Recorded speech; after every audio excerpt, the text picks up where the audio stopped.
গোপালগঞ্জের সাধারণ জনতা, আজ গোপালগঞ্জের সাধারণ খেটে খাওয়া মানুষ তারা ঐক্যবদ্ধ হয়েছে, সেই আলোকে আজকে শ্রদ্ধার সাথে স্মরণ করছি সোহেল রানাকে, শ্রদ্ধার সাথে স্মরণ করছি আমার ভাই দীপ্ত সাহাকে, শ্রদ্ধার সাথে স্মরণ করছি রমজান মুন্সিকে, শ্রদ্ধার সাথে স্মরণ করছি রমজান কাজীকে, শ্রদ্ধার সাথে স্মরণ করছি ইমন তালুকদারকে, শ্রদ্ধার সাথে স্মরণ করছি আমার ইলাহি শিকদারকে, শ্রদ্ধার সাথে স্মরণ করছি ডক্টর আলিম দারিয়াকে।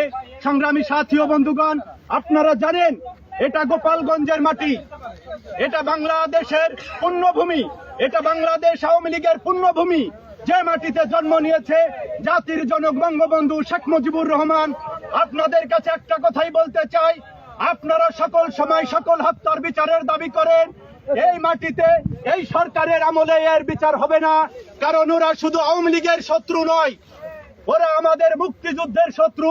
ওরা যদি আওয়ামী লীগের শত্রু হবে, কেন ধানমন্ডি 32 নম্বর ধূলিসাৎ করে দেওয়া হবে? ওরা মুক্তিযোদ্ধার শত্রু। ওরা যদি আওয়ামী লীগের শত্রু হবে, কেন মুক্তিযোদ্ধার জাদুঘর ধ্বংস করে দেওয়া হবে? ওরা আওয়ামী লীগের শত্রু নয়, ওরা বাংলাদেশের স্বাধীনতার শত্রু হবে। কেন বাংলাদেশের মুক্তিযোদ্ধাদের জুতার মালা দেওয়া হয়? ওরা আওয়ামী লীগের শত্রু নয়, ওরা এই দেশের স্বাধীনতার পক্ষের গোষ্ঠীর শত্রু। এই মাটিতে আজকে আমরা সকলে শপথ করছি, এই বাংলার মাটিতে আমার শহীদ ভাইদের বিচার আমরা করবো ইনশাল্লাহ।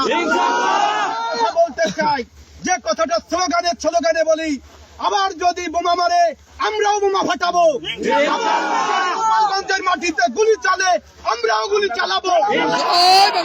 গোপালগঞ্জের মাটি তাই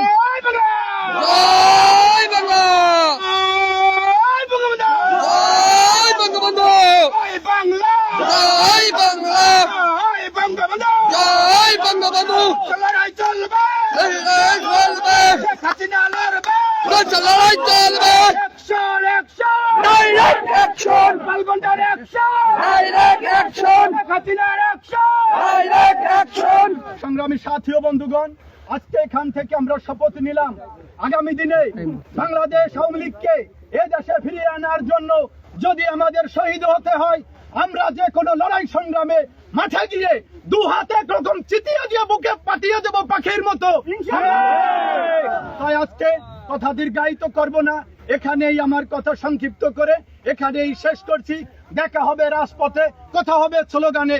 জয় বাংলা, জয়। ওকে, ডান।